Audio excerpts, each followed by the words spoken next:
الحمدللہ نحمدہ ونستعینہ ونستغفرہ ونؤمن بہ ونتوکل علیہ اعوذ باللہ من الشیطان الرجیم بسم اللہ الرحمن الرحیم محمد رسول اللہ صدق اللہ العظیم وقال رسول اللہ صلی اللہ علیہ وسلم انا خاتم النبیین لا نبی بعدی او کما قال علیہ الصلاۃ والسلام۔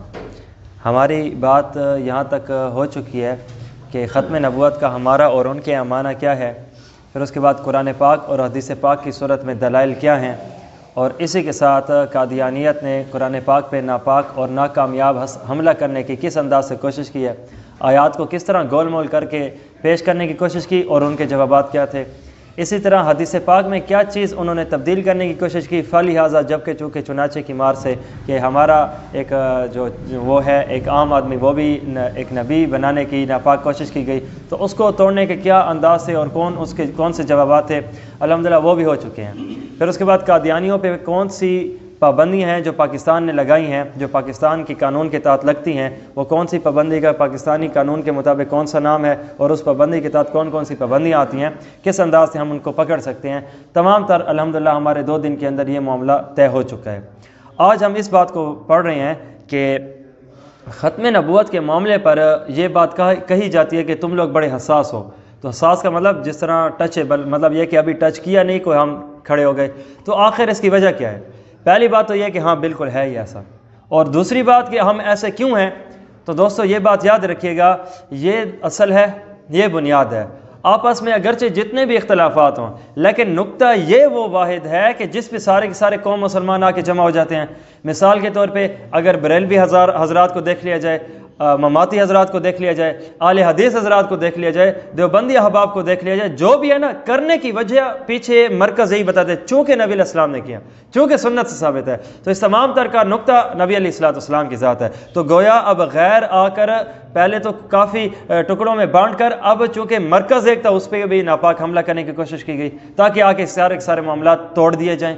تو جس طرح ہم عمارت میں دیکھتے ہیں کہ عمارت کے اندر 2 قسم کی چیزیں ہوتی ہیں، ایک قسم کی ایسی چیز ہوتی ہے کہ اگر ٹوٹ کے وہ گر بھی جائے تو عمارت باقی رہتی ہے، مثلا اس کا تھوڑا سا پلستر ہے، گر کے نیچے آ جائے تو ابھی بھی عمارت قائم ہے، اس کی چھت ابھی بھی نیچے نہیں آئی اور 4 دیواری اور چھت مکمل قائم اور دائم ہے۔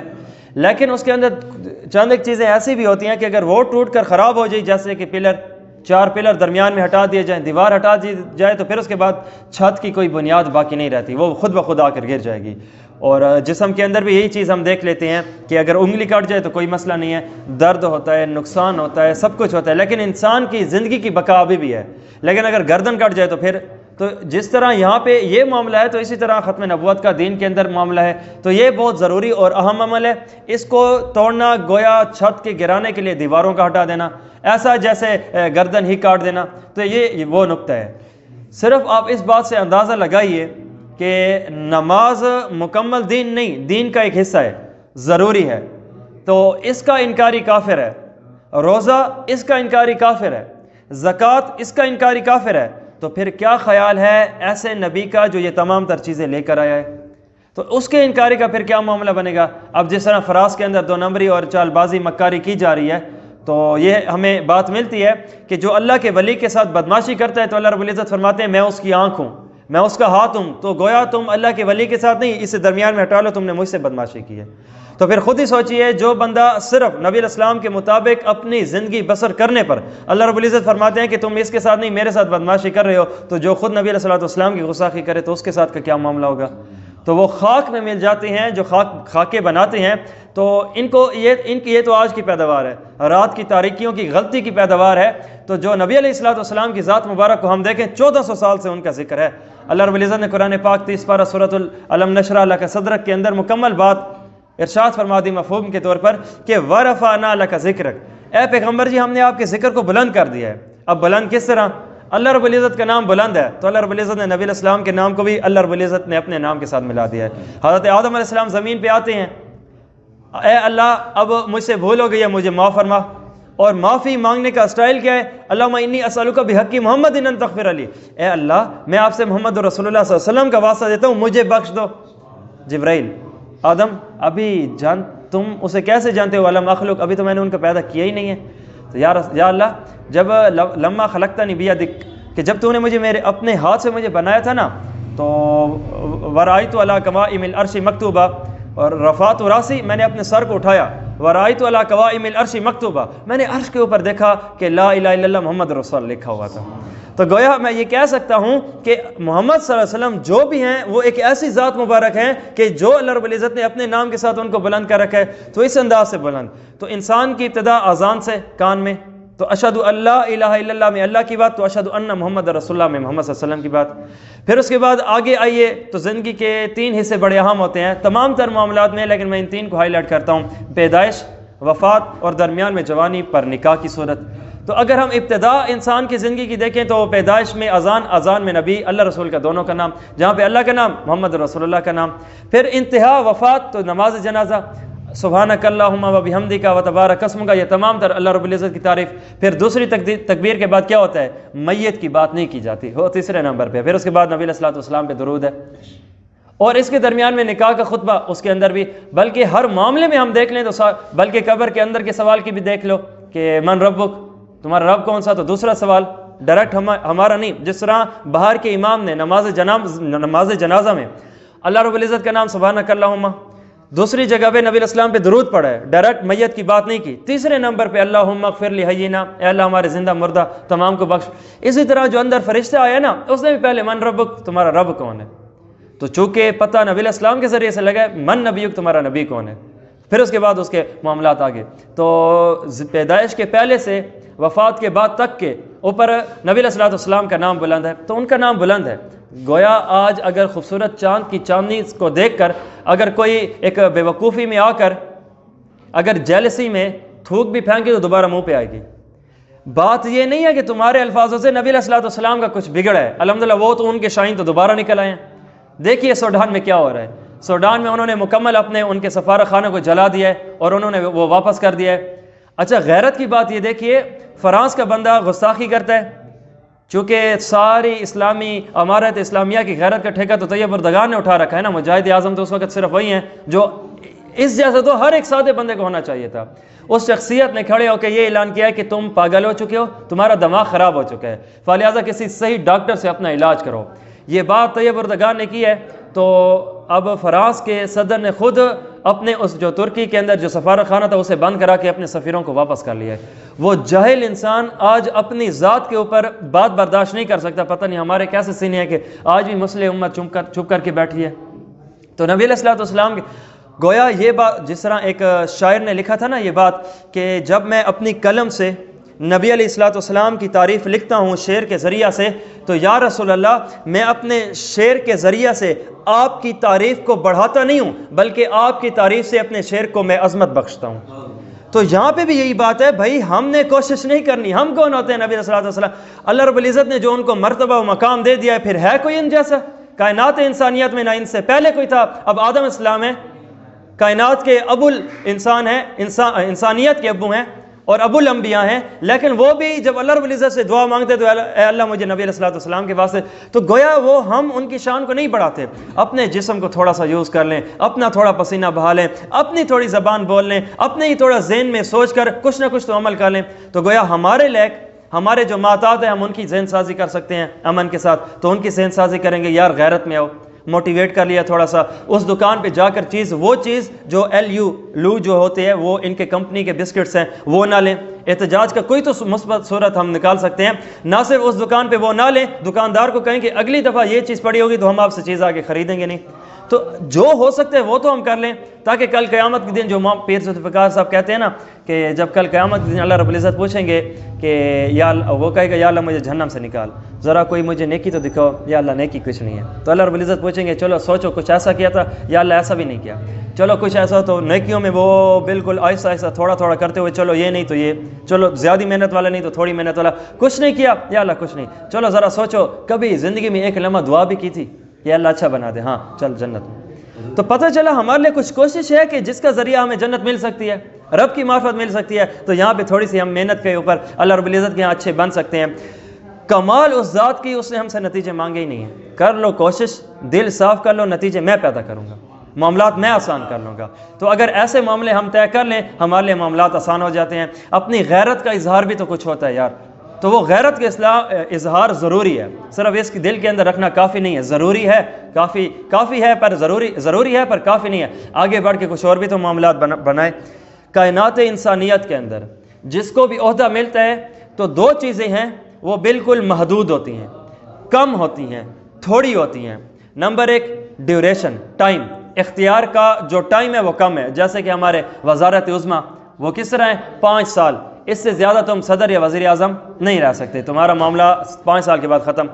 دوسری چیز جب عہدہ مل جائے اختیارات کم ہوتے ہیں، یہ کر سکتے ہو وہ نہیں، یہ جو اختیارات کا دائرہ ہوتا ہے، مثلا تمہاری اس جگہ چل سکتی ہے اس جگہ نہیں۔ اب جس طرح پاکستان کے وزیر اعظم کی پاکستان میں چل سکتے ہیں، پاکستان کے باہر آرڈینری مین، تو گویا اختیارات کے دائرے بھی محدود ہوتے ہیں اور اختیارات کا وقت بھی محدود ہوتا ہے۔ محمد رسول اللہ صلی اللہ علیہ وسلم وہ شخصیت ہے، اللہ رب العزت ان کو جب ایک نبوت کا تمغہ عطا فرمایا ہے تو ہم ان کے اختیارات کا دائرہ دیکھتے ہیں، جہاں جہاں کائنات انسانیت ہے وہیں نبی علیہ الصلوۃ والسلام کی نبوت ہے، چاہے وہ چین ہو، چاہے وہ امریکہ ہو، چاہے وہ سوڈان ہو۔ اب دیکھیے نبی علیہ الصلوۃ والسلام کے لیے احتجاج پہ پوری دنیا سراپا احتجاج ہے، چاہے وہ سوڈانی ہوں رنگ کے کالے، چاہے وہ جنگل کے ہوں جو درختوں کے اندر رہنے والے، پہاڑوں کے ہوں اونچائی پر رہنے والے، میدانوں کے ہوں بالکل نیچے رہنے والے، غریب طبقہ ہو امیر طبقہ ہو، جیسا ہی معاملہ ہے نبی علیہ الصلوۃ والسلام کے لیے۔ تو اس کا مطلب یہ ہے کہ نبی علیہ الصلوۃ والسلام کی نبوت پھیلی ہوئی، تو باقی انبیاء کے دائرے ایسے نہیں تھے۔ ایک عورت آتی ہے عیسیٰ علیہ السلام سے، اے عیسیٰ دعا تو کرو، کہا میں تمہارے لیے دعا نہیں کر سکتا، کیوں بھائی میں تمہاری طرف بھیجا ہی نہیں گیا، میرا ایک علاقہ ہے وہ محدود ہے، ان کے لیے میں ایک نبوت کا دائرہ لے کر آیا ہوں، ان کو کتاب دوں گا تمہیں نہیں، ان کے لیے دعا کروں گا تمہیں نہیں، ان کو تبلیغ کروں گا تم کو نہیں۔ اور ہمارا معاملہ اب دیکھیے، یہ ایک ہندوستان سے سہارنپور سے ایک نظام الدین سے معاملہ تبلیغ کا چلا ہے، نہیں پتہ بھائی جہاں تک کونا ہے ہم نے نبی کے دین پھیلانا ہے، اس کی وجہ بھائی جہاں جہاں دنیا ہے، جہاں جہاں کائنات انسانیت ہے، وہاں نبی علیہ الصلوۃ والسلام کا دائرہ ہے۔ اسی وجہ سے تو ہم حضرت تمام تر انبیاء آدم سے عیسیٰ تک کو اللہ رب العزت نے کھڑا کیا، بھیج رہا ہوں تمہیں دنیا کے اندر، لیکن اگر تمہارے زمانے میں رسول اللہ صلی اللہ علیہ وسلم تشریف لائیں، اپنی کتاب کو چھوڑ دینا، ایکسپائری ڈیٹ تمہاری آ چکی ہوگی، کلمہ چھوڑ دینا، خود امتی بن کے ان کا کلمہ پڑھ کے تم بھی ان کے ساتھ معاون ہو جانا، اور اب جس طرح حضرت عیسیٰ اسلام آئیں گے، لا الہ الا اللہ عیسیٰ روح اللہ پڑھتے تھے پڑھواتے تھے، لیکن اب آئیں گے ایز اے نبی علیہ الصلوۃ والسلام کے وہ ہیلپر اور نبی علیہ الصلوۃ والسلام کے معاملے کو آگے بڑھانے والے، اور لا الہ الا اللہ محمد رسول اللہ لازم ہوگا عیسیٰ اسلام پہ پڑھنا۔ تو یہ ان کے مجھے پرسوں گشت کراتے وقت امریکہ سے کال آئی، تو انہوں نے کہا یہ مسئلہ ہے، میں نے ان کو تمام تر باتیں جواب دی۔ تو پھر اس کے بعد میں نے بعد میں سوچا، میں نے کہا دیکھو بیٹھا کہاں ہے اور پوچھ کہاں سے رہا ہے، اور پوچھنے والے نے یہ نہیں کہا میرے دائرے میں تم نہیں آتے، بھائی قرآن ہے وہ تمہارے لیے بھی ہے وہ میرے لیے بھی ہے، چاہے تم دور کے ہو چاہے تم نزدیک کے ہو۔ تو یہ تمام تر بلکہ اگر اس جگہ یہاں پہ بیٹھے ہیں، اگر ہم ایک 20 کلومیٹر دوری کے کسی تھانے کو کال کر لیں، ہمارے یہاں کوئی مسئلہ بنا ہوا ہے، ان کا مسئلہ نہیں دیکھیں گے، جس طرح وہ ایک جو کیا کہتے ہیں وہ ایئرپورٹ پہ مسئلہ ہوا تھا، اس پہ موٹر وے پر، تو عورت کے ساتھ جو زیادتی کی گئی ہے، بہت ساری باتوں میں میڈیا نے یہ بات بھی شو کی ہے کہ ان کو کہا گیا تھا کہ یہاں پہ ایک مسئلہ ہو رہا ہے، انہوں نے کہا یہ دائرہ ہمارے اختیار میں بھی نہیں آتا، لیکن نبی علیہ الصلوۃ والسلام کی نبوت کا دائرہ تو دیکھیے، تو حضرت آدم، تو یہ ہو گیا دائرہ کار۔ اب ڈیوریشن، نبی علیہ الصلوۃ والسلام کی نبوت کی چرچے ہر جگہ ہیں، نبی علیہ الصلوۃ والسلام اس وقت اپنی قبر میں زندہ ہیں، لیکن ان کی جو نبوت کی ڈیوریشن ہے وہ ابھی بھی جاری ہے، قیامت تک نبی علیہ الصلوۃ والسلام کی نبوت کا دائرہ کار ہے، اور یہ اختیار ہے، یہ وقت ہے۔ تو یہ عہدے میں نبی علیہ الصلوۃ والسلام کو ایسا عہدہ ملے تو گویا اس جیسا کوئی اور معاملہ نہیں ہے۔ تو اس بات سے پتہ چلتا ہے کہ ہم پھر جس شخصیت کے لیے محتاط ہیں، حساس ہیں، ان کی شان یہی ہے، اور جب معاملات نازک ہو نا تو احتیاط زیادہ ہوتی ہے۔ میں آپ کو اس کی مثال دوں، موٹر وے پہ روز ایکسیڈنٹ نہیں ہوتے، لیکن پولیس گشت روز کرتی ہے۔ موٹر وے پہ روزانہ کوئی مسئلہ نہیں بنتا، لیکن ان کو تمام تر فیسلٹیز اور روز قوم کا خرچہ وہاں پہ لگایا جاتا ہے، کیوں بھائی جان قیمتی ہے۔ جہاں پہ معاملات نازک ہو نا تو احتیاط زیادہ کر دی جاتی ہے، اگرچہ واقعہ ہونے والا روز نہیں ہے، لیکن کوئی بھی یہ بات نہیں اٹھاتا عقل مند انسان کہ یار روز تو کچھ نہیں ہوتا، لیکن تمہاری گاڑی کے چلنے پر جو پولیس کی ہوتی ہے، جو ٹریفک کی ہوتی ہے، خرچ تو روز ہوتا ہے، فلہذا اس عملے کو ہٹا دو، یہ کوئی بھی نہیں کہتا، اور یہ بات بھی ٹھیک ہے کہ نہیں ہٹانا چاہیے، کیوں احتیاط زیادہ ہے۔ تو یہاں پہ نبی علیہ الصلوۃ والسلام کی ذات بھی ایسی ہے کہ یہاں پہ وہ نقطہ ہے کہ جو قوم آج تک جمع ہے اس کو چھیڑنا نہیں چاہیے اور اس کو چھوڑنا بھی نہیں چاہیے۔ یہ آقا علیہ السلام کا معاملہ ہے۔ اب ذرا صحابہ کی نگاہ سے ہم دیکھ لیں کہ نبی علیہ السلام کی ختم نبوت حساس ہے یا غیر حساس ہے، پھر اس کے بعد ہم دیکھیں گے روحانی معاملہ ہے، لیتے آئے ہیں آج تک، تو جس طرح علم چلتا آ رہا ہے تو روحانیت بھی چلتی آ رہی ہے، احساس بھی چلتا آ رہا ہے۔ اسد الغابہ فی معرفت صحابہ، اس کے اندر ایک واقعہ حضرت حبیب بن زید الانصاری رضی اللہ تعالیٰ عنہ کا ہے۔ مسلمہ کذاب، مسلمہ اس کا نام ہے، کذاب کس سے ہے؟ اس کا مطلب ہے کہ جھوٹا، کیونکہ اس نے نبوت کا دعویٰ کیا تھا، نبوت کا دعویٰ آقا علیہ السلام کے بعد باطل جھوٹا ہے، تو اس نے دعویٰ کیا، نبی علیہ السلام نے ان کو بھیجا ان کی طرف کہ جا کر سمجھا بجھا کر آؤ۔ تو پھر اس کے بعد وہاں پہ وہ گئے تو وہاں پہ مسلمہ پوچھتا ہے کہ حبیب بن زید، جی حبیب بن زید، کیا نبی علیہ السلام کے صحابی ہو، فالوور ہو، کلمہ پڑھا ہے؟ جی ایسا ہی ہے۔ تو کہا کیا پھر مجھے نبی مانتے ہو؟ کہا کیا، میں نے سنا نہیں۔ تھوڑا اس نے سمجھا کہ یہ سنا نہیں ہے، پھر دوبارہ اس نے بات کو تھوڑا اپنے لیول سے بڑھا کر اونچا، کیا مجھے بھی نبی مانتے ہو؟ کہا سنا نہیں ہے۔ تو اس سے اوپر تو ساتھ والے نے کہا تمہارا دماغ خراب ہے، بات کان کی نہیں، بات توجہ اور دماغ کی، وہ دماغ تمہیں دینا ہی نہیں چاہتا، تمہاری بات کو اس نے ایک پروٹوکول دیا ہی نہیں ہے۔ تو وہ غیرت میں آتا ہے، کہتا ہے اگر یہ بات ہے تو عضون ان کے چھوٹے چھوٹے یوں ٹکڑے کر کے کاٹے گئے، لیکن آخری دم تک ان کا خون کا قطرہ بھی ختم نبوت کو زندہ باد کر کے گیا تھا۔ تو اور ماں کے سامنے بات آتی ہے، حبیب ایسے ہوا، کہا الحمدللہ اسی دن کے لیے تو بچے کو دودھ پلایا تھا۔ عورتیں ایسی ہیں، پھر مردوں کا کیا کہنا؟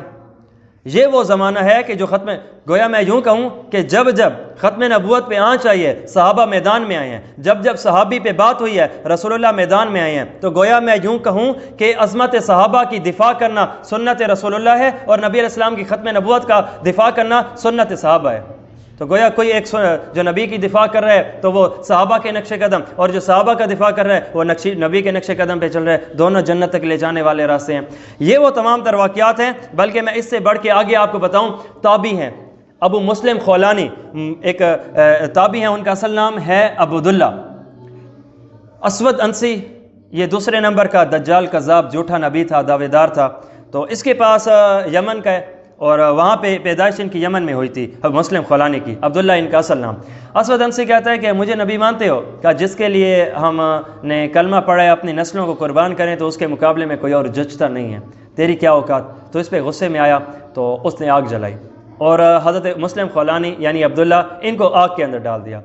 تو ایسا ایک حیران کن معجزہ کہ اب وہ اس کے اندر بھی تھے، جل بھی نہیں رہے تھے، اور پورے تمام تر لوگ دیکھنے لگے، حیرت سی اور ہیبت سی، اور ان کے اوپر رعب طاری ہو گیا۔ اور جو ان کے جانشین تھے ان کو مشورہ دیا اسود انسی کو کہ اسے اپنے علاقے سے نکال دو، کہیں تمہارے جو فالوور ہیں وہ بالکل ڈگمگا نہ جائیں۔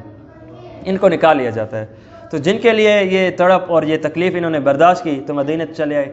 تو مدینہ میں آگے پتہ چلا نبی علیہ السلام انتقال فرما چکے ہیں۔ تو یہاں پہ یہ مسجد نبی میں بیٹھے ہیں، تو مسجد نبی میں بیٹھ کر یہاں پہ حضرت نماز پڑھنے کے بعد دعا کر رہے ہیں۔ حضرت عمر رضی اللہ تعالیٰ عنہ نے دیکھا، تو چونکہ نئے تھے، مسافر تھے، تو مسافر کا معاملہ، آج کا ہمارا معاملہ اور ہے کہ نئے بندے کو دیکھ کر ادھر ہی کہا لیا کہ کوئی اس کی مدد نہ کرنی پڑ جائے یہ وہ۔ تو ایسے بندے صحابہ تو ان کے پاس آتے تھے، کہا نئے ہو؟ جی۔ مسافر ہو؟ جی۔ کہا کہاں سے آئے ہو؟ جی یمن سے۔ کہا یمن سے آئے ہو؟ کیونکہ بات شورائے آفاق کو پہنچ چکی تھی کہ ایسا ایسا معاملہ ہوا۔ تو حضرت عمر رضی اللہ تعالیٰ عنہ نے فرمایا کہ ایک بندہ ہے اور اسے اسود انسی لعنت اللہ علیہ نے آگ میں ڈالے اور وہ جلا نہیں ہے، تو اس کا کیا کہنا ہے؟ کہا الحمدللہ وہ ٹھیک ہے۔ تو الحمدللہ وہ ٹھیک ہے، مسلم خولانی نے بات کی ہے، تو حضرت عمر کی فراست کام کر چکی تھی، تو کہا لگتے تم ہی ہو، تو اس نے یہ نگاہ جھکا لی۔ تو یہ حضرت عمر رضی اللہ تعالیٰ عنہ اپنی فراست سے، کیونکہ وہ عاجزی کی وجہ سے اپنے آپ کو چھپا رہے تھے، تو حضرت عمر تو جس طرح نبی علیہ السلام نے فرمایا تھا نا کہ اتقوا فراست المؤمن، کہ مومن کی دور بینی سے ڈرو، فإنہ ینظر بنور اللہ، کہ یہ دیکھتا نہیں ہے، اللہ اسے دکھاتا ہے۔ یہ مومن کی شان ہے، صرف مومن کی۔ پھر اس کے بعد کامل مومن اور پھر اکمل اور آگے بڑھتے جائیں تو پھر اس کے بعد اس کی کیا شان ہوگی۔ تو یہ آپ خود اندازہ لگائیں کہ یہ رسول اللہ صلی اللہ علیہ وسلم کے غلاموں کا حال ہے، تو یہ ادا ہے خدمت گاروں کی، تو سرکار کا عالم کیا ہوگا؟ وہ کہتے ہیں چاہے تو اشاروں سے کایا ہی پلٹ دیں دنیا کی، یہ ادا ہے خدمت گاروں کی، سرکار کا عالم کیا ہوگا؟ تو جیسے جنگل کے جانوروں کو بات سمجھانا ہو، یا پھر 313 کا ہزاروں سے ٹکر جانا ہو، یا پھر گھوڑے کو سمندر کے اوپر موٹے روے جیسا معاملہ بنا کر آگے چلانا ہو، تو یہ تمام تر واقعات ہمارے سامنے، یا شیر کو تھپڑ مار کے اسے شہر سے باہر بھگانا ہو، یہ تمام تر واقعات و حالات تو ہمیں صحابہ کے ملتے ہیں۔ پھر اس کے بعد آقا علیہ الصلوۃ والسلام کا کیا حال ہوگا؟ تو جہاں کے غریب بھی کروڑوں میں کھیلتے ہوں تو وہاں کے امیروں کا کیا حال ہوگا؟ تو یہ ان کا انداز ہے۔ تو یہ جو واقعہ ہے تو بہت ساری کتابوں میں لکھا ہوا ہے۔ تو حضرت عمر رضی اللہ تعالیٰ عنہ، مسلم خولانی رحمۃ اللہ علیہ، عبداللہ رضی اللہ تعالیٰ عنہ کو حضرت ابوبکر صدیق کے پاس لے کر جاتے ہیں، کیونکہ وہ خلیفہ بن چکے تھے۔ تو حضرت ابوبکر صدیق ممبر سے اتر آتے ہیں، اور پھر اس کے بعد ابوبکر صدیق ان کو آپس میں اپنے پاس بٹھاتے ہیں۔ ایک طرف حضرت عمر ہے، ایک طرف ابوبکر صدیق ہے، درمیان میں یہ عبداللہ بیٹھے ہیں۔ کہا الحمدللہ ابوبکر صدیق اللہ رب العزت اب خلیفۃ المسلمین، خلیفۃ الرسول، امیر المؤمنین ابوبکر صدیق، وہ ان کے ساتھ بیٹھ کر اپنی عظمت کے بڑھ جانے کا اظہار کر رہے ہیں۔ انبیاء کے بعد جن کا درجہ وہ ابوبکر صدیق، اور ابوبکر صدیق ختم نبوت کے خادم کے پاس بیٹھنا اپنی عظمت سمجھے۔ تو یہاں پہ چھوٹا سا اپنا کام لکھوا دینا پتہ نہیں کتنے عظمتوں جیسا معاملہ بن جاتا ہے۔ تو ابوبکر نے فرمایا کہ الحمدللہ اللہ رب العزت کا یہ فضل ہے کہ اس ذات نے ابوبکر کو اس وقت تک موت عطا نہیں کی جب تک کہ اس امت محمدیہ کے حضرت ابراہیم جیسے جس کے ساتھ یہ کام ہوا ہے بیٹھنے کی توفیق عطا فرمائی ہے۔ تو یہ ان کی ایک شان تھی، گویا یہ ہماری امت کی ابراہیم اسلام ہے نا۔ تو جیسے وہ توحید کی خاطر گئے تھے، یہ ختم نبوت کی خاطر گئے تھے۔ تو توحید کے مقابلے میں آنے والا شرک، ابراہیم اسلام توحید پر ڈٹے ہیں تو آگ میں ہو کر نہیں جلے۔ گویا انہوں نے کام کا عظمت کا جھنڈا جتنا اونچا اٹھایا تھا تو اللہ رب العزت نے مدد کے جو شاہکار ہے وہ بھی اعلیٰ تر، کیونکہ دنیا کے اندر یہ فلسفہ ہے آگ میں نہیں ہو تو نہیں جل رہے، آگ میں ہو تو جل جاؤ گے۔ لیکن ابراہیم علیہ السلام کے لیے کیا تیسری دنیا کا عجیب واقعہ کہ آگ میں بھی ہو جل بھی نہیں رہے، اور یہی معاملہ یہاں پہ ختم نبوت کی خاطر ہوا۔ تو یہ ایک عظمت ہے، یہ ایک شان ہے۔ جس طرح ایک حلالی باپ، جس طرح ایک باپ ہوتا ہے روحانی اور ایک جسمانی، جسمانی باپ بدل دو تو غیر حلالی، اسی طرح روحانی باپ بھی ہیں، ان کو بدل دو تو پھر اور ہمیں کسی اور کی ضرورت ہی کہاں۔ اور یہ فلسفہ ہے کہ ہم اپنی اس وقت اس چیز کو چھوڑ کر دوسری کو لیتے ہیں کہ جب اپنے پاس موجود چیز تھوڑی ہو۔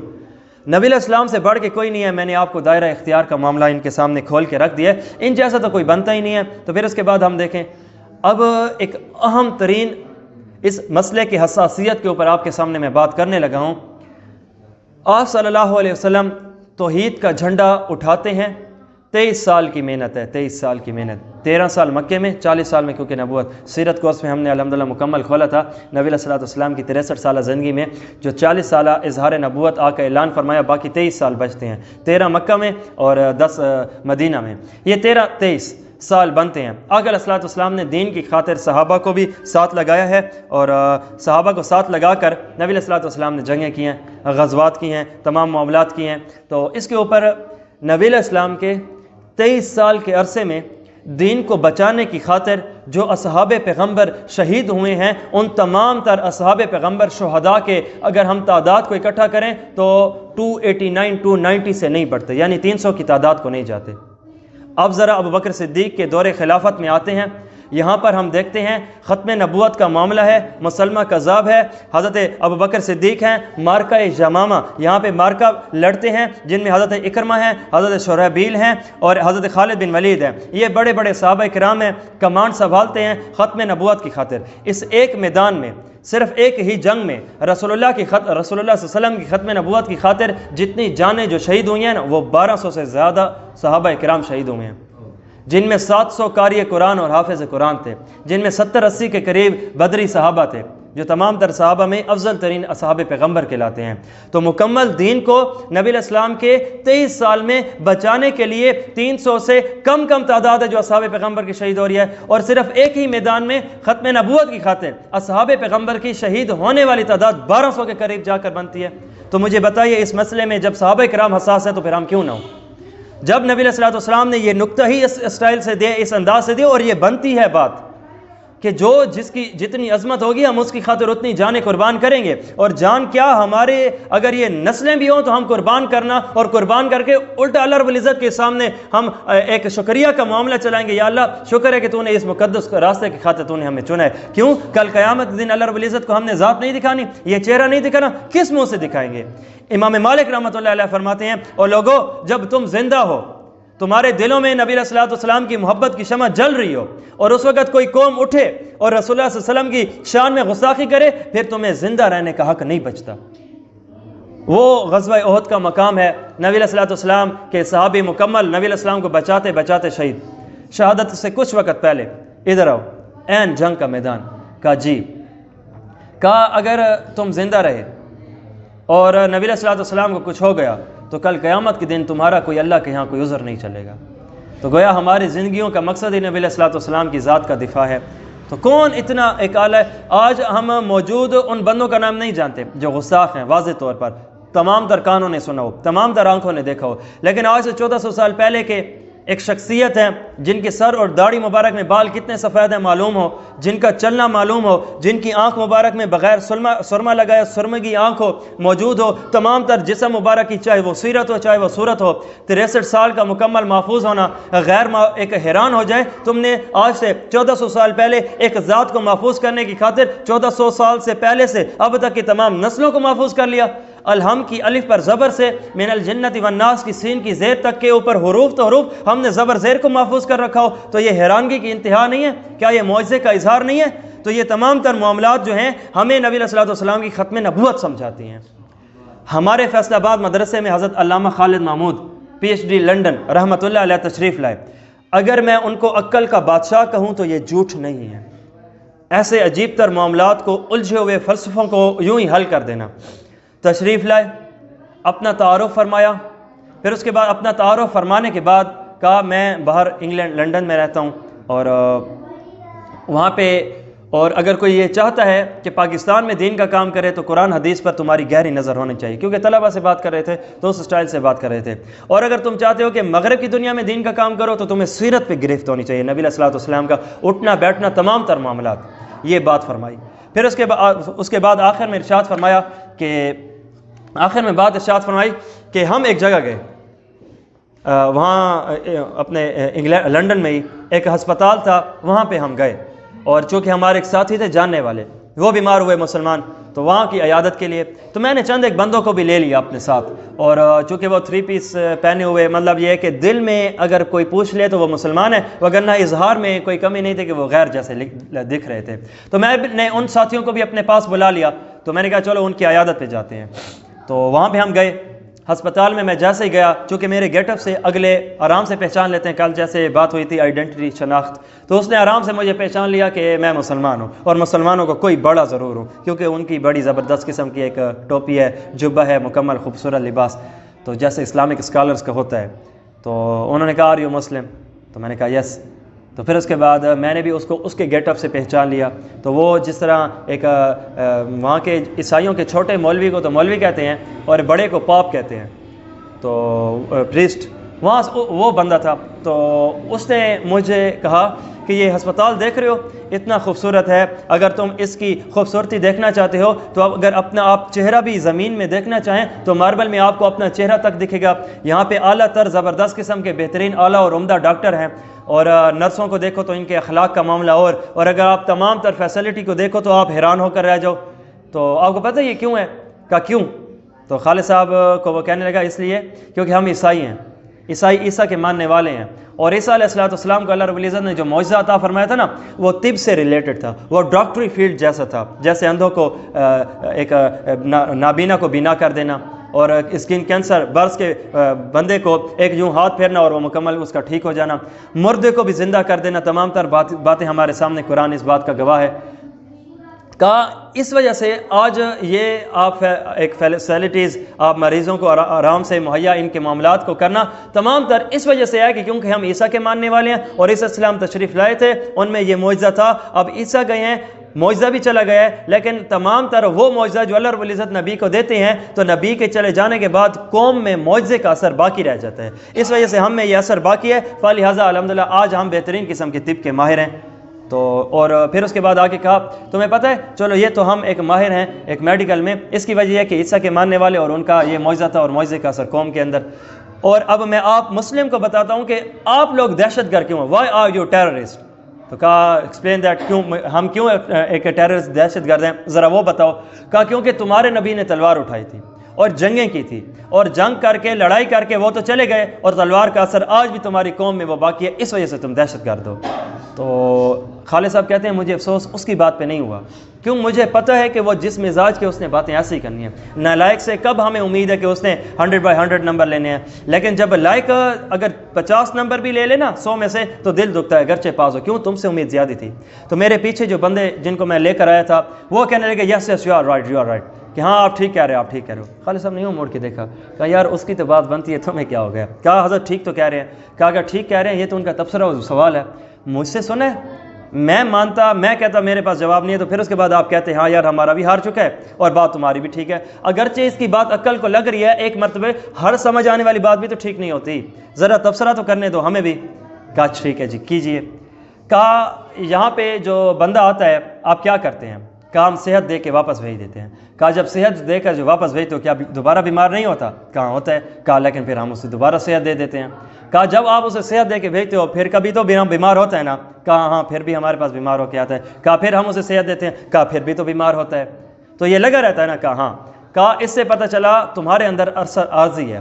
اس بات سے یہ پتہ چلا تمہارے نبی عارضی، ان کا معجزہ عارضی، اور تمہارے اندر آ کر جو اثر کا باقی رہنا ہے وہ بھی عارضی ہے. تم اس چیز کے ایک ماہر ہو کہ وہ دوبارہ اثر زائل ہو کر دوبارہ بیماری آ جاتی ہے، اور آخر میں تو ایک ایسی بیماری آتی ہے جسے مرض الموت کہتے ہیں اور اس سے تو کوئی انکار بھی نہیں کر سکتا. تو وہ چپ. کہا یہ بات تمہاری. اب وائی آر ٹیررسٹ، ہم کیوں ایسا معاملہ رکھتے ہیں ذرا اس کی بھی سنو. کعبۃ اللہ ابراہیم علیہ السلام کا بنایا ہوا ہے، اور ابراہیم علیہ السلام موحد تھے، شرک پسند، ایک توحید پسند تھے، شرک پر لعنت بھیجنے والے تھے، بت شکن تھے، بت فروش نہیں تھے. تو گویا گھر ہے ابراہیم علیہ السلام کا، اللہ رب العزت نے ان کو اختیار دیے، اور وہاں پہ جو اختیارات چل رہے ہیں وہ مشرکین مکہ کے چل رہے ہیں، انہوں نے بت رکھا ہوا ہے. تو گھر تمہارا ہو اختیار کسی اور کا چلے بات بنتی نہیں ہے. اس وجہ سے نبی علیہ الصلوۃ والسلام نے تلوار اٹھائی ہے کہ جس کا گھر ہے ماحول بھی اسی کا ہوگا. وہ توحید پرست تھے، یہاں پہ ہم توحید لانے کے لیے آئے ہیں، تو انہوں نے تلوار اٹھائی، بتوں کو توڑا. مجھے بتاؤ آج تک وہاں پہ تم بت دیکھتے ہو. کہا نہیں، اور یہ میں چیلنج کرتا ہوں قیامت کی صبح تک نہیں دیکھو گے. اس بات سے پتہ چلا ہمارے نبی مستقل، ان کا معجزہ مستقل، اس میں آنے والا اثر ہم میں بھی غیرت کا مستقل. اس وجہ سے آج بھی ہم حساس ہیں ان تمام باتوں کی وجہ سے. اب ان خالد صاحب نے پیچھے مڑ کے دیکھا کہ اب تمہارا کیا جواب ہے. اب کیا جواب تھا وہ، اب انہوں نے گردنیں جھکا لی. اب میں اس پہ کہتا ہوں کہ جب اس کی بات پہ اگرچہ غلط تھی تو ہم نے تعریف کر لی ہے، اور بھائی اب بات تعریف کی ہے تو تم نے گردنیں جھکا لی ہیں، اب تو ہمارے ہاں بھی ہو جاؤ نا، اس کی بات بھی تو مان لو.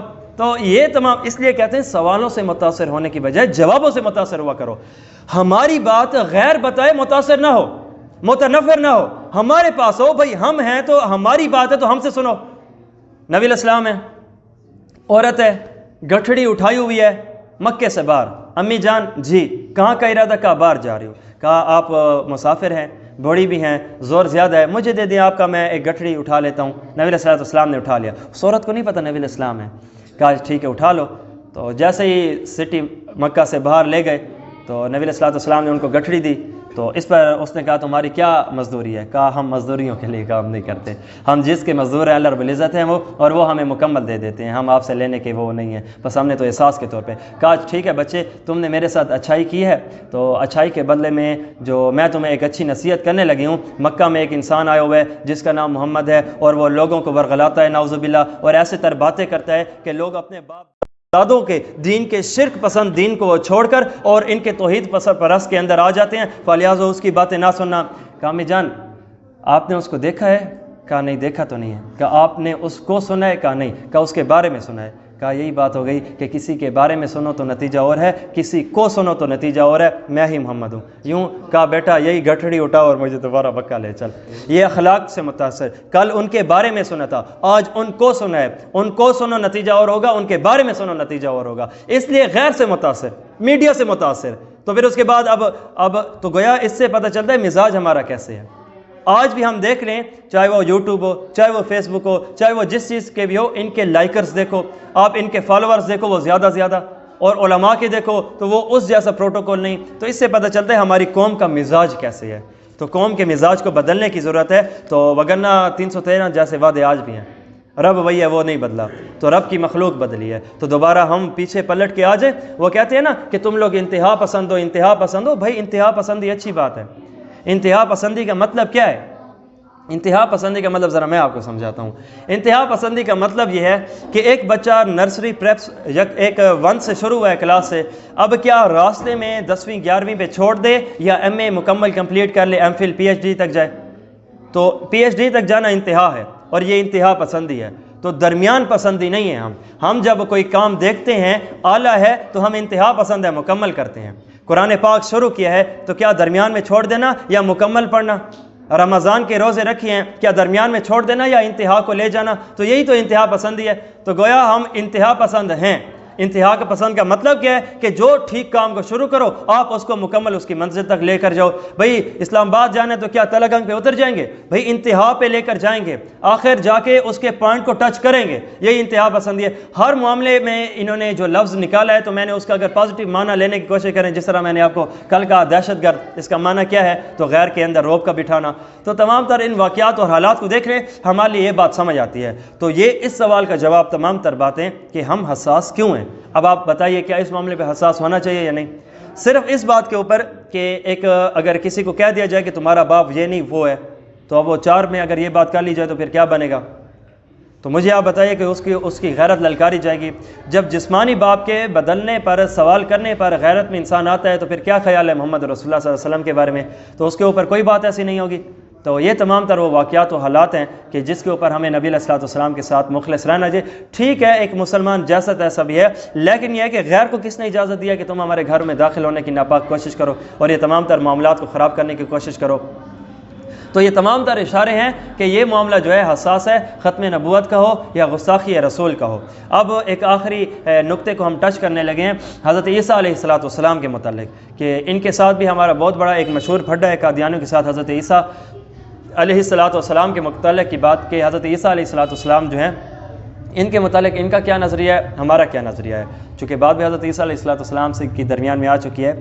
تو حضرت عیسیٰ علیہ الصلوۃ والسلام کے متعلق عیسیٰ علیہ السلام کو یہودی بھی مانتے ہیں، عیسائی بھی مانتے ہیں، قادیانی بھی مانتے ہیں، الحمدللہ مسلمان بھی مانتے ہیں. اور پھر اس کے بعد ان کے انداز میں فرق ہے. یہودیوں کا حضرت عیسیٰ علیہ الصلوۃ والسلام کی جو ذات مبارک ہے یہ سراپا معجزہ ہے. ان کی ابتدا دیکھیے کس انداز سے پیدا ہوئے، اور ان کی اب موجودہ حالت دیکھیے، تمام تر واقعات معجزات سے ہی بھرے پڑے ہیں. معجزات سے نیچے بات نہیں ہے. حضرت عیسیٰ علیہ الصلوۃ والسلام بغیر باپ کے اللہ رب العزت کے کلمہ کن سے پیدا ہوتے ہیں، اور حضرت مریم علیہ السلام ہیں. تمام تر علیحدہ علیحدہ تفاسیر کو اکٹھے کریں تو حضرت مریم ہے دور مکان میں جاتی ہیں، تو حضرت جبرائیل علیہ الصلوۃ والسلام انسانی شکل میں قریب ہوتے ہیں. حضرت مریم علیہ السلام حیران ہو گئی، کہا کہ اگر تو صحیح بندہ ہے تو یہاں سے چلا جا کہ اللہ کی پناہ لے. کہا میں کوئی ایسا ویسا انسان نہیں ہوں کہ لِأَهَبَ لَكِ غلام زکیہ، میں تو تمہیں ایک اچھا غلام اور ایک اچھا پاکیزہ بچہ دینے آیا ہوں. کہا وہ کیسے ہوگا، تو ابھی تو میں کنواری ہوں. تو اس پر حضرت جبرائیل علیہ الصلوۃ والسلام نے ان کو یوں پھونک ماری اور وہ حمل ہو گیا ان کو بغیر باپ کے. تو یہاں پہ اب اگر دیکھیں کہ ایک کام کے 2 اسٹائل ہیں ہونے کے، ایک ہے ذریعے سے، ایک ہے بغیر ذریعے. تو حضرت جبرائیل علیہ السلام نے جب فرمایا کہ میں تمہیں بچہ دینے آیا ہوں، تو حضرت جبرائیل علیہ السلام کے ذریعے کے ذہن میں ذریعہ نہیں تھا. اور مریم علیہ السلام نے انکار کیا، کہا یہ نہیں ہو سکتا. بھائی کیوں؟ کیونکہ ابھی تک کوئی مرد یا نکاح شادی کا معاملہ نہیں ہوا. تو پتہ چلا کبھی اللہ رب العزت بغیر ذریعے کے کام کرا سکتے ہیں اور اگر چاہیں تو یہ بھی ان میں سے ایک ہے. تو حضرت مریم علیہ السلام کی پیٹ کے اندر ان کی پرورش ہوتی ہے، تو دور کہیں مکان کے اندر، تو لمبا قصہ ہے. تو وہاں پہ اللہ رب العزت نے حضرت مریم علیہ السلام کو جب عیسیٰ پیدا ہوتے ہیں کہا اب قوم میں ہو، اے اللہ اب میں نے تو آپ کا یہاں پہ معاملہ دیکھ لیا ہے کہ ڈائریکٹ قدرت کا میں نے مشاہدہ کیا ہے، اب قوم کیسے سمجھے گی؟ وہ کاموں کو ذریعوں سے سمجھتے ہیں، ہم بغیر ذریعے کے آپ نے کرا دیا ہے، تو میں کیسے معاملہ چلاؤں گی؟ تو پھر اس کے بعد اللہ رب العزت نے ارشاد فرمایا کہ ان کو کہنا کہ میں نے انی نظرت للرحمن صوما. قرآن پاک 16 پارہ سورۃ المریم کے اندر یہ تمام تر باتیں ہیں. تو اس کے اوپر حضرت مریم علیہ السلام کو اللہ رب العزت نے فرمایا قوم جب تم سے باتیں کرنے لگے نا تو تم کہہ دینا کہ میں نے آج روزہ رکھا ہے خاموشی کا. تو فلن اکلم الیوم انسیا، میں آج کے دن کسی انسان سے نہیں بولوں گی۔ فاشارت الی، حضرت مریم علیہ السلام نے حضرت عیسیٰ علیہ السلام کی طرف اشارہ کیا کہ ان سے بولو۔ تو قوم کہنے لگی قالوا کیف نکلم من کان فی المہد صبیا، کہ ہم اس بچے سے کیسے بولیں؟ تو اب یہاں پہ بھی عجیب تر بات، حضرت عیسیٰ علیہ السلام بچپن میں ہی بول پڑے، کیا؟ قال انی عبداللہ، میں اللہ کا بندہ ہوں، اللہ کا بیٹا نہیں ہوں۔ عیسیٰ السلام جیسے کہتے ہیں، اللہ کا قال انی عبداللہ، قال انی ابن اللہ، نہیں کہا کہ میں اللہ کا بیٹا ہوں۔ آتانی الکتاب، مجھے کتاب عطا کی گئی، وجعلنی نبیا، اور مجھے ایک نبی بنا کر بھیجا گیا ہے۔ تو تمام تر یہ باتیں ہوتی ہیں تو وہ حیران ہو جاتے ہیں۔ اب بات یہ ہے کہ حضرت عیسیٰ علیہ السلام کے متعلق جو یہودیوں کا نظریہ ہے وہ کہتے ہیں کہ عیسیٰ کو ہم مانتے تو ہیں، ہمارے نبی نے بھی آ کے عیسیٰ علیہ السلام کی بات کی تھی، لیکن جو پہلے عیسیٰ علیہ السلام گزر چکے ہیں نعوذ باللہ وہ جھوٹے تھے، وہ کوئی نبی نہیں ہے اور ان کو مار دیا گیا ہے، تو فلہذا وہ تو قصہ ختم ہو گیا، وہ ان کو مانتے ہی نہیں ہیں اور کہتے ہیں کہ آئندہ آئے گا اور آئندہ اگلے زمانے میں وہ عیسیٰ ہوں گے اور وہ اللہ رب العزت کے سچے نبی ہوں گے اور وہ ہمیں آ کر نجات دیں گے، اور ابھی بھی وہ اسی چیز کے قائل ہیں۔ اور عیسائیوں کے متعلق، عیسائیوں کا حضرت عیسیٰ علیہ السلام کے متعلق اچھا پھر اس کے بعد یہ ہے کہ اب یہودی اس بات کے تو قائل ہیں کہ ان کو مار دیا گیا تھا۔ اب اس بات میں یہودی خود دو گروہ میں تقسیم ہے کہ ان کو مارنے کا سٹائل کیا تھا۔ ایک طرف کا یہودی گروہ کہتا ہے کہ پہلے حضرت عیسیٰ علیہ السلام کو مار دیا گیا ہے، پھر بطور اظہار غصہ ان کو یوں سولی پر لٹکا دیا گیا تھا، اور یہودیت کا جو دوسرا گروہ ہے وہ کہتا ہے ڈائریکٹ سولی پر لٹکا کر مارا گیا تھا۔ تو تمام تر میں مشترک اور اتفاقی بات یہودیوں میں یہ دکھتی ہے کہ نعوذ باللہ وہ نبی نہیں تھے، اور اس کے ساتھ یہ کہ ان کو مار دیا گیا۔ یہ قصہ ایک سائڈ پہ یہودیوں کی حضرت عیسیٰ علیہ السلام کے متعلق رائے۔ حضرت عیسیٰ علیہ السلام کی عیسائیوں کا حضرت عیسیٰ علیہ السلام کے متعلق کیا کہنا ہے؟ وہ کہتے ہیں کہ وہ اللہ رب العزت کے سچے نبی تھے اور وہ آئے تھے، وہی تو اللہ کے نبی تھے، اور پھر اس کے بعد دشمنوں نے ان کو مارنے کی کوشش کی تو اللہ رب العزت نے ان کو اوپر اٹھا لیا آسمان کو۔ اب اوپر آسمانوں پر اٹھانے کے اندر عیسائی بھی یہودیوں کی طرح دو حصوں میں تقسیم ہو گئے۔ ایک عیسائی طبقہ کہتا ہے کہ پہلے حضرت عیسیٰ علیہ السلام پہ موت آئی ہے، وہ فوت ہوئے ہیں، پھر اللہ رب العزت نے ان کو آسمانی دنیا ایک زندگی دے کر اپنے پاس اٹھا لی ہے۔ اور دوسری جو قوم ہے عیسائیوں کو، وہ کہتے ہیں کہ نہیں، اللہ رب العزت نے ڈائریکٹ ان کو اپنے دشمنوں سے بچا کر اوپر اٹھا لیا تھا۔ یہ ان کا نظریہ ہے۔ اب تیسرے نمبر پہ قادیانیوں کا حضرت عیسیٰ علیہ السلام کے متعلق جو بکواسات کرتے ہیں، وہ یہ کہتے ہیں کہ حضرت عیسیٰ علیہ السلام جو تھے نا، وہ قوم میں آئے، کلمہ پیش کیا، پھر اس کے بعد قوم نہ مانی تو ان کی دشمن ہو گئی، تو دشمن ہو کر حضرت عیسیٰ علیہ السلام کو مارنے لگے۔ تو مارنے میں حضرت عیسیٰ علیہ السلام نے اپنے جو معاملات ہیں وہ بچانے کی کوشش کی ہے، ادھر ادھر بھاگے ہیں، ہوتے ہوتے وہ وہاں سے نکل آئے تھے، اور یہاں پہ یہ ہندوستان کے کشمیر سری نگر کے اندر آئے تھے، اور یہیں پہ آ کر وہ خان با کوئی ایک دیہات کا علاقہ ہے ان کا، تو وہاں پہ آ کے نعوذ باللہ فوت ہو گئے تھے۔ تو یہ تمام تر بات جو ہے یہ جھوٹ ہے اور دھوکے بازی پر مبنی ہے، یہ ایسا کچھ بھی نہیں ہے۔ اب ذرا حضرت عیسیٰ علیہ السلام کے متعلق ہم مسلمانوں کا کیا عقیدہ اور نظریہ ہے۔ حضرت عیسیٰ علیہ السلام کو جب دشمنوں نے قتل کرنے کی ناپاک سازش، ناکامیاب سازش کی، تو قوم میں آنے لگے اور ان کو اٹھا کر سولی پر چڑھانے لگے، تو اللہ رب العزت نے حضرت عیسیٰ علیہ السلام کو تسلی دی اور حضرت عیسیٰ علیہ السلام کو اپنے پاس زندہ اسی جسم، اسی ہی زندگی سے اٹھا لیا اور اپنے پاس بلا لیا۔ اب آسمانوں پر اسی ہی جسم کے ساتھ جو پہلے تھے، پلس اسی ہی زندگی کے ساتھ، کوئی ان کے اوپر موت نہیں آئی، اوپر آسمانوں میں زندہ ہیں، اللہ رب العزت نے اٹھا لیا۔ اور پھر اس کے بعد جو باقی باتیں ہیں کہ جو بھی کچھ ہوا تھا، لیکن یہ جو ہمارا عقیدہ ہے عیسیٰ علیہ السلام کے متعلق قرآن کے جو واضح ہمیں صراحت ملتی ہے وہ یہ ہے۔ پھر اس کے بعد ہمارا عقیدہ یہ بھی ہے کہ حضرت عیسیٰ علیہ السلام دوبارہ دنیا میں تشریف لائیں گے، اور دوبارہ جو قوم جتنی فساد و معاملات کے اندر گھری ہوئی ہوگی تو ان کو دوبارہ آ کر ختم کریں گے۔ تو یہ ان کا معاملہ ہے حضرت عیسیٰ علیہ السلام کے متعلق۔ یہودی کیا کہتے ہیں، نصرانی کیا کہتے ہیں، اور اسی طرح جو مسلمان ہیں وہ کیا کہتے ہیں۔ تو اب آگے آتے ہیں کہ حضرت عیسیٰ علیہ السلام کے متعلق جو ہم نے یہ کہا کہ اللہ رب العزت نے بآفیت، بسہولت، بغیر کسی تکلیف کے عیسیٰ السلام کو اپنے پاس اٹھا لیا ہے، تو اس کے اوپر ہم قرآن پاک کے بہت سارے دلائل دیکھتے ہیں، جس میں اللہ رب العزت نے ارشاد فرمایا کہ سورۃ آل عمران آیت نمبر 55 کہ اس قال اللہ یا عیسیٰ، کہ جب اللہ رب العزت نے ارشاد فرمایا اے عیسیٰ کہ انی متوفیکا ورافعک الیہ، کہ اے عیسیٰ میں تمہیں پورا لے لوں گا اور تمہیں میں اپنے پاس اٹھا لوں گا۔ تو حضرت عیسیٰ علیہ السلام کو اللہ رب العزت نے بعافیت اپنے پاس بلا لیا ہے، اور یہ ان کی حقیقت ہے اور یہی ان کا فلسفہ معاملہ ہے جو مسلمانوں کا ایک عقیدہ ہے۔ اب یہاں پہ اللہ رب العزت نے عیسیٰ علیہ السلام سے اس آیت کے اندر 4 باتیں کی ہیں میں تجھے پورا پورا لے لوں گا، مطلب چھوڑوں گا نہیں، تو میری عافیت میں آ جائے گا۔ دراصل یہودیوں نے حضرت عیسیٰ علیہ السلام کو، اور جو عیسائی تھے یہ بھی ساتھ، حضرت عیسیٰ علیہ السلام کو تکلیف دینے کی مکمل کوشش کی تھی۔ تو پھر کیونکہ عیسیٰ علیہ السلام کے ماننے والے جو عیسائی تھے اس وقت 2 حصوں میں تقسیم ہو گئے تھے۔ ایک عیسیٰ علیہ السلام کا ذاتی طور پر اس طرح انکار کیا کہ ان کو بالکل جھوٹا اور کذاب نعوذ باللہ کہہ دیا، اور دوسرے جو تھے ماننے میں اتنے حد سے آگے گزر گئے کہ نہ صرف یہ اللہ کا نبی ہے، یہ اللہ کا بیٹا ہے، تو اتنے تک وہ آ گئے۔ تو یہاں پہ اللہ رب العزت نے، یہودیوں نے 4 غلط ارادے کیے تھے۔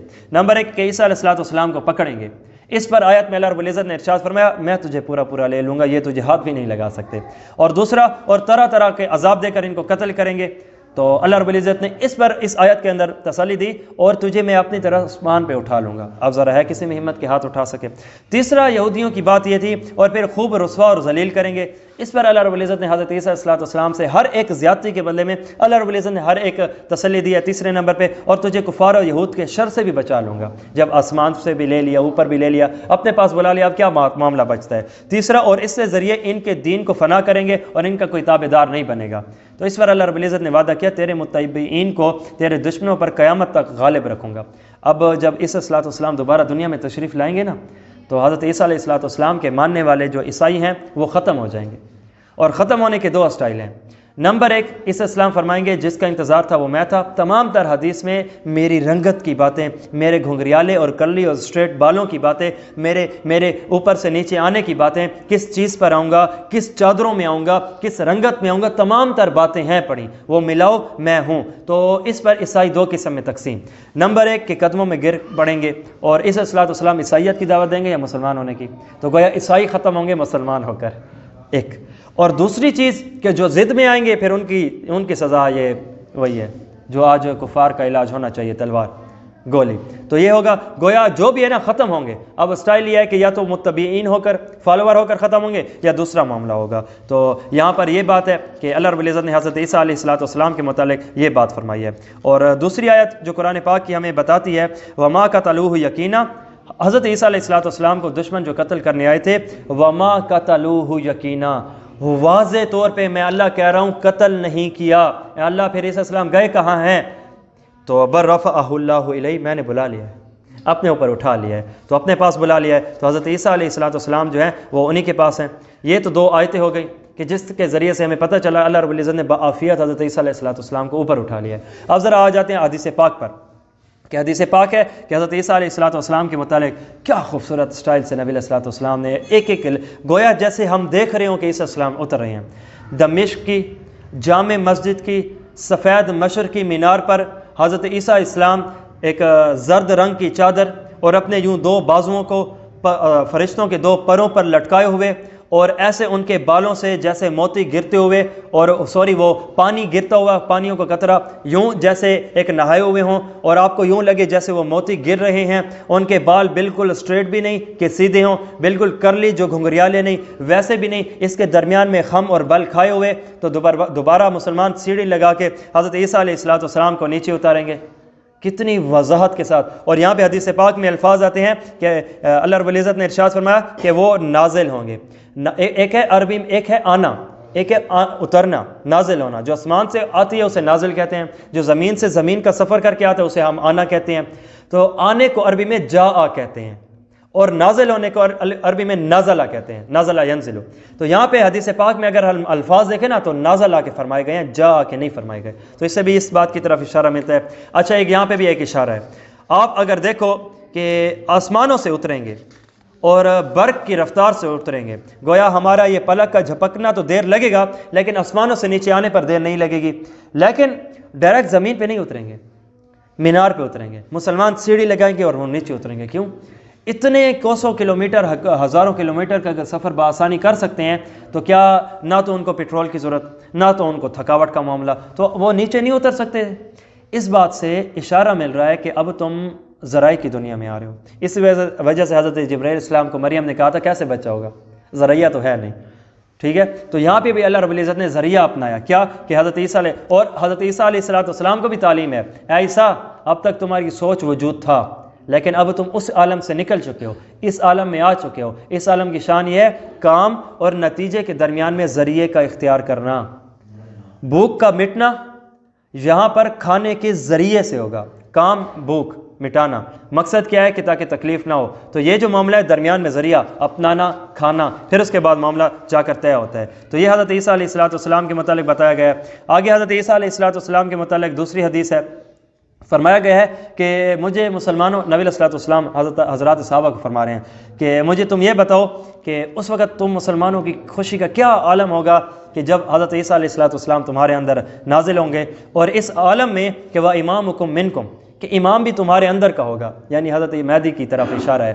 تو گویا کیونکہ ابتدائی پہلی نماز وہ پڑھائیں گے، امت کو میسج دینا ہے کہ اب جو معاملہ ہے حضرت عیسیٰ علیہ السلام اس امت کے امام کے مقتدی بن کے آئے ہیں، مقتدہ بن کے نہیں آئے، فالوور بن کے آئے ہیں، یہ چلائیں گے اس انداز سے کہ نبی علیہ السلام کی قوم کو لے کر نبی علیہ السلام کے نظام کو ہی چلائیں گے۔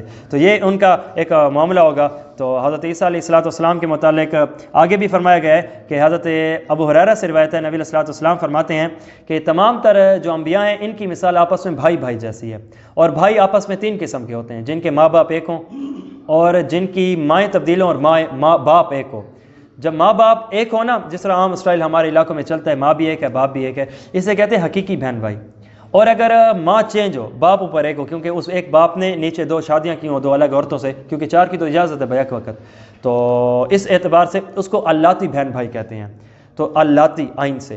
تو نبی علیہ السلام نے فرمایا کہ تمام انبیاء بھی اسی طرح بھائی بھائی ہیں، اور بس فرق یہ ہے کہ جس طرح اللاتی بہنوں بھائیوں کی نا اوپر باپ ایک اور مائیں تبدیل ہوتی ہیں، تو اسی طرح یہاں پہ ہم انبیاء کے بھی یہی معاملے ہیں کہ ہم تمام انبیاء کا آ کر تم لوگوں کو دین دینا، اصول ایک ہیں، طریقہ کار تھوڑے انداز اور طریقہ کار تبدیل ہیں۔ زکوٰۃ کا نظام سب میں تھا، لیکن طریقہ کار تبدیل، ہمارا 2.5 40واں حصہ سال کے بعد، اور بہت سارے مسائل، تو ہر ایک کا اپنا اللہ کی عبادت کرنی ہے، یہ اصول ہے۔ تو کیا کسی کی نماز اور کسی کی کون سی صورت، تو بھوکا رہ کر بھی عبادت کرنی ہے، کوئی محرم کے روزے رکھ رہا ہے، کوئی ہر مہینے کے 3 دن کے روزہ ہے، اور کوئی سال میں صرف 1 مہینے کے مستقل روزے، تو سٹائل تبدیل ہے۔ شرک سے بچنا ہے، ظلم نہیں کرنا، زنا نہیں کرنا، یہ تمام تر شریعتوں میں حرام تھا، تو باقی انداز تبدیل ہیں۔ تو نبی علیہ السلام نے یہی یہاں پہ ارشاد فرمایا، اور ارشاد فرمایا کہ حضرت عیسیٰ علیہ السلام جو ہیں تمام تر مذاہب کو بالکل نیست و نابود کر کے ختم کر دیں گے۔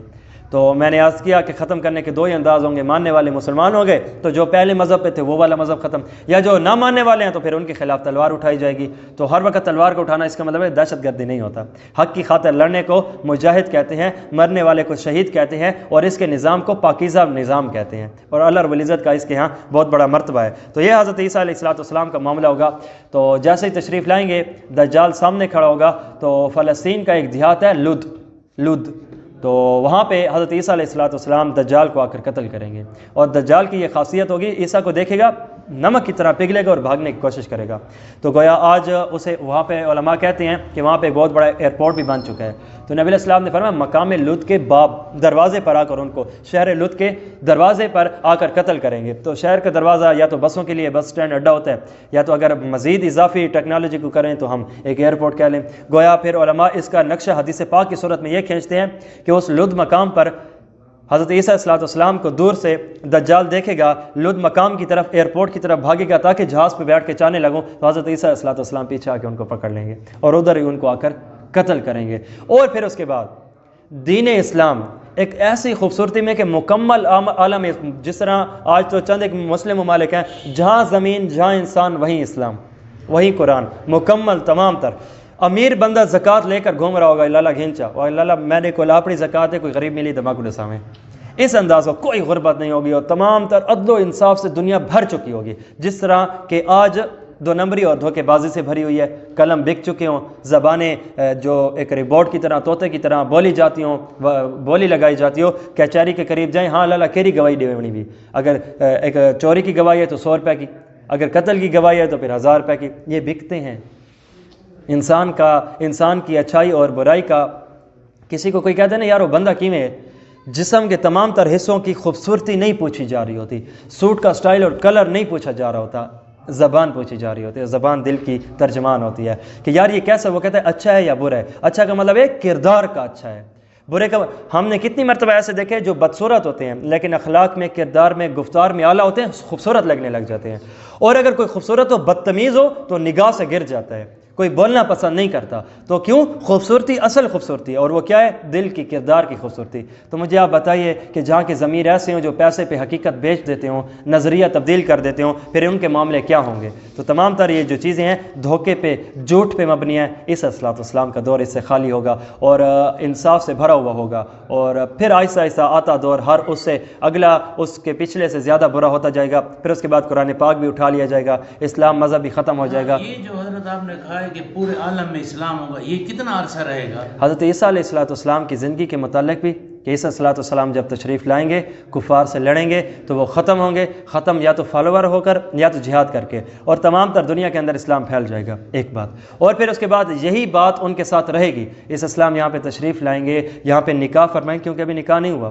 اور اسی وجہ سے عیسائیوں کو ہم کہتے ہیں کہ اگر تم عیسیٰ سے محبت کا دعویٰ کرو تو کر سکتے ہو، اتباع کا دعویٰ نہیں کر سکتے. کیوں؟ ان کی مکمل زندگی نہیں ہے. بتاؤ وہ پڑوسی ایز اے پڑوسی کیسے تھے، بتاؤ ایز اے دوست وہ کیسے تھے، بتاؤ ایز اے خامد کیسے تھے، بھائی ہے ہی نہیں. اچھا بتاؤ ایز اے بڑھاپا ان کا کیسے گزرا. ٹھیک ہے. تو ہمارے ساتھ جو ہونے والے معاملات ہیں اللہ رب العزت نے بعافیت نبی علیہ السلام کے ساتھ کروائے ہیں. دانت کا ٹوٹنا ہو، بچی کے نکاح کو طلاق کی صورت دینا ہو، یا پھر جادو کا کروانا ہو، کندھے کا دکھنا ہو، یہاں کا زخم ہو، جادو کا ہونا ہو، تمام تر باتیں. اب ہم کہتے ہیں کہ نہیں یار تکلیف، یہ جو ہے معاملہ سنت اللہ رب العزت عافیت اور سہولت فرمائیں گے. اور پھر اس کے بعد جس طرح نبی علیہ السلام، ابو بکر صدیق آئے، عمر فاروق ہوتے ہوتے پھر ہر آتا خلیفہ اس کے پیچھے سے ایک ہوتا گیا، اپنے مقصد سے ہٹتا گیا. تو آج کا عالم دیکھ لیجئے. اسی طرح دوبارہ عیسیٰ علیہ السلام کو نظام کو کھینچ کر عدل پہ لے آئیں گے، اور ایسا ایسا ہوتے دوبارہ وہ معاملہ او جی میں رب بڑھوں دے ٹھیک ہے ولا ایسا ولا اپنی جاتے. تو اسی طرح چوتھی نمبر کی حدیث پاک ہے کہ نبی علیہ السلام نے ارشاد فرمایا کہ حضرت عیسیٰ علیہ السلام جو ہیں ابھی تک وہ مرے نہیں ہیں، یعنی کہ وہ ایک فوت نہیں ہوئے، آسمانوں پر زندہ ہیں، اور دوبارہ وہ اپنی وفات سے پہلے تشریف لائیں گے، نکاح فرمائیں گے. اور یہ جو مسجد نبی، ابو بکر صدیق، عمر فاروق، نبی علیہ السلام، 3 افراد شخصیت مقدسہ وہاں پہ تشریف فرما ہیں. تو اسی طرح چوتھی جگہ بچی ہوئی ہے، اور حضرت عیسیٰ علیہ السلام یہاں پہ آ کے اللہ رب العزت کو جب اپنی جان دیں گے تو دوبارہ وہاں پہ وہیں پہ جا کے نبی علیہ السلام کے ساتھ ہی آرام فرمائیں گے. اور پھر اس کے بعد وہ دوبارہ کل قیامت کے دن جب معاملہ ہوگا تو پھر وہ تشریف لائیں گے، تمام تر چاروں افراد اٹھیں گے. انشاءاللہ بیان کے بعد سوالات کے معاملے کو چلاتے ہیں، اسے یاد رکھیے گا. تو 5ویں نمبر کی حدیث سے پاک جو ہے وہاں پہ نبی علیہ السلام حضرت عیسیٰ علیہ السلام کے متعلق فرماتے ہیں کہ نبی علیہ السلام نے ارشاد فرمایا آئندہ آنے والا زمانہ جو ہے عیسیٰ علیہ السلام زمین پر تشریف لائیں گے، اور زمین کے معاملے کو وہ پھر اس کے بعد یہاں پہ آئیں گے، اور ابو بکر صدیق، عمر فاروق اور میرے ساتھ یہاں پہ دفن ہوں گے. اور یہاں پہ تمام تر جو باتیں ہیں. تو پھر اس کے بعد جو ہے نا کل قیامت کے دن ہوگا تو ابو بکر صدیق بھی ساتھ ہوں گے نبی علیہ السلام کے. تو اسی طرح ابو بکر کے ساتھ حضرت عیسیٰ علیہ السلام بھی ہوں گے. اچھا یہاں پہ نا بہت سارے اعتراضوں میں اب قادیانیوں کے یہ اعتراض بھی کیے جاتے ہیں کہ اچھا اب عیسیٰ علیہ السلام جو آسمانوں پر زندہ ہیں تو پھر آپ مجھے یہ بتائیے کہ پھر وہ کھاتے کیا ہیں، پیتے کیا ہیں، رہتے کیسے ہیں. سب سے پہلا تو جواب یہ ہے یہ عالم اور ہے، وہ عالم اور ہے. اور وہاں اچھا پھر سوتے کیسے ہوں گے، یہ تو پھر ہمارا بھی ایک سوال کا اضافہ. تو یہ تمام تر جو چیزیں ہیں یہ ایک ڈھکوسلے بازی پر ایک مبنی باتیں ہیں. اللہ رب العزت نے یہاں پہ ان کو اچھا پھر آسمان پہ اٹھے کیسے ہوں گے. اور اس کے ساتھ دوسری مزے کی بات یہ تمام تر اعتراض کرنے کے بعد خود حضرت موسیٰ علیہ السلام کے زندہ ہونے کی وہ بات کرتے ہیں. تو ہم بھی ان سے سوال کر سکتے ہیں موسیٰ علیہ السلام جو آسمانوں پہ زندہ ہیں وہ کیسے کھاتے ہیں. جو وہ کھاتے ہوں گے اللہ رب العزت ان کو بھی کھلا دیتے ہوں گے، اور ویسے بھی دسترخوان پہ کھانا سنت ہے تو اللہ رب العزت ان کو اکٹھا کر دیتے ہوں گے. لیکن یہ تو ان کی غلط فہمی پر بات مبنی ہے کہ موسیٰ علیہ السلام آسمانوں پر زندہ ہیں. تو اللہ رب العزت نے ان کو یہاں پہ جو طبی موت ہے، انتقال کا معاملہ وہ یہاں پہ ہوا تھا، اور پھر اس کے بعد معاملہ یہاں پہ ختم ہو گیا تھا. تو حضرت عیسیٰ علیہ السلام کے جو متعلق باتیں ہیں، عیسیٰ السلام کے آنے کی حکمتیں کون سی ہیں، بہت ساری ہیں. کہ نبی علیہ السلام کے دین کو جو فتنے بازیوں نے آ کر جکڑا ہوا گا تو دوبارہ اسے ویسے اپنی نیز جو سطح پہ لے کر آئیں گے، اور اسی کے ساتھ جو ہے زمین کو عدل و انصاف سے بھر دیں گے. اور جو تمام تر جو اب یار ایک ٹولہ وہ بھی تو کہتا ہے کہ اس امام مہدی آئیں گے اور ابو بکر صدیق اور عمر فاروق اور عائشہ رضی اللہ عنہ کو نکالیں گے اور کوڑے ماریں گے اور یہ اور وہ تمام تر، تو وہ بھی تو غلط فہمیاں دور ہونی ہے. تو جو تر بھی باتیں ہیں وہ انشاءاللہ ختم ہوں گی، تو اس کے ذریعے سے جو بھی فتنے ہوں گے وہ ختم ہو جائیں گے. تو پھر اس کے بعد جو ہے عدل و انصاف کا دور ہوگا، معاملات بآسانی ہمارے ساتھ ہوتے جائیں گے. تو اب وہ اس پر یہ بھی اعتراض کرتے ہیں کہ یہ جو یونانی فلسفہ کل تک جب سائنس ترقی نہیں کی تھی تو اس وقت ان کا فلسفہ یہ تھا آسمان سے اوپر بہت بڑا آگ کا گولہ ہے، پھر اس کے بعد اس کے اوپر بہت سارے معاملات ہیں. تو اب یہ اسی فلسفے کو لے کر کہتے ہیں یونانی فلسفہ تو کہتا ہے کہ آگ ہے، تو دوبارہ اس السلام اللہ رب العزت کے یہاں کیسے گئے ہوں گے؟ پہلا جواب تو یہ کہ جبرائیل بھی تو آتے جاتے تھے نا نبی علیہ السلام کے دور میں، اور قادیانی بھی مانتے ہیں جیسے وہ آتے جاتے تھے ویسے یہ. دوسری بات یہ ہے کہ وہ فلسفہ تھا آج کی سائنس نے ریجیکٹ کر دیا. تم نے سائنس کا کل کے معاملات کو، یونانی کل کا ایک سائنس تھا اور آج اسے ہم سائنسدان کہہ دیتے ہیں. تو کل کی اور سائنسدانوں کی تو یہ وراثت چلی آ رہی ہے، ہر اگلا سائنٹسٹ اپنے پچھلے کی تردید کر دیتا ہے. تو آج کے سائنس نے آ کے یہ کہہ دیا ساری ڈھکوسلے بازی ہیں، یہاں پہ کچھ بھی ایسا نہیں ہوا تھا. تو جس طرح ان کا آنا جانا ہے، اسی طرح قرآن پاک میں حضرت عیسیٰ علیہ السلام کی دسترخوان اترنے کی بھی بات ہے کہ اللہم انزل علینا مائدۃ من السماء، اے اللہ مکمل کھانوں سے بھرا ہوا دسترخوان جو ہے اوپر سے نیچے اتار، اور وہ اترا تھا. تو جب کپڑا نہیں جلا نا، کپڑے کا دسترخوان کھانا پینا وہ مطلب یہ کہ نہیں جلا، تو انسان بھی اللہ رب العزت کے حکم سے نہیں جل سکتا. اور اسی طرح حضرت ابراہیم السلام آگ سے کیسے بچے تھے؟ تو جہاں تک یہ تمام تر واقعات ہیں، باتیں ہیں. اور اسی طرح موسیٰ علیہ السلام کا پانی کے اندر سے نکل جانا، خشک ہونا، اور وہ زمین کی سمندر کی زمین کو اپنے جوتوں سے بوسہ دیتے ہوئے تشریف لے جانا، تو اس پر کچھ نہیں ہوا، تو اسی طرح آگے بھی کچھ نہیں ہو سکتا. اور یہ تمام تر واقعات ہیں. اور اگر ہم ان معاملات کا خلاصہ نکالیں تو یہ ایک بات ضرور ملتی ہے کہ انہوں نے قسم اٹھا رکھی ہے کہ نبی علیہ السلام نے جو فرمایا ہے تو ہم نے ان کا ضرور ایک الٹ ہی الٹ کرنا ہے. اب مثال کے طور پر نبی علیہ السلام فرماتے ہیں میرے بعد کوئی نبی پیدا نہیں ہوگا، یہ کہتے ہیں نہیں ہوگا اور وہ قادیانی ہے. نبی علیہ السلام نے فرمایا موسیٰ علیہ السلام اس دنیا سے گزر چکے ہیں، کہا یہ کہتے ہیں نہیں آسمانوں پہ زندہ ہیں. فرمایا نبی علیہ السلام نے عیسیٰ السلام تشریف لائیں گے، یہ کہتے ہیں نہیں لائیں گے اور وہ فوت ہو چکے ہیں. کشمیر کا جو ڈھکوسلا پیش کرتے ہیں. تو یہ تمام تر جو واقعات ہیں. اسی طرح نبی علیہ السلام فرماتے ہیں الجہاد ماضٍ الی یوم القیامہ، میرے جہاد عمل کی خوبصورتی یہ ہے کہ قیامت کی صبح تک یہ جاری رہے گا. اور یہ کہتے ہیں نہیں آج کے دور میں جہاد حرام، کیونکہ انگریز کا ٹولہ ہے تو جس کا کھائے اسی کا گائے. تو یہ تمام تر واقعات پر باتیں